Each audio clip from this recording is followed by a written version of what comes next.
अस्सलाम वालेकुम, मैं हूं सुहेल जावेद।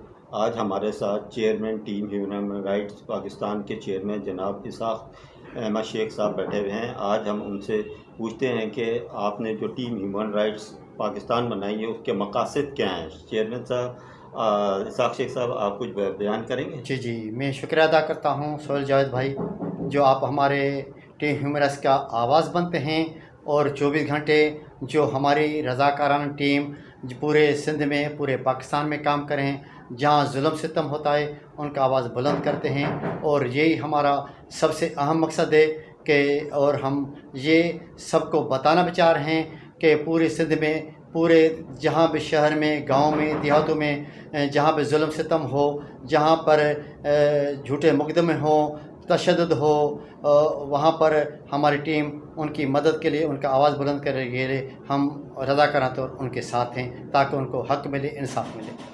शुक्रिया शेख साहब, आपकी जो खिदमात हैं इंसानी खिदमत के लिए हम आपके बहुत मशहूर हैं। और इंशाअल्लाह ताला नेक्स्ट इंटरव्यू तक के लिए हम आपसे दोबारा मुलाकात करेंगे। शुक्रिया।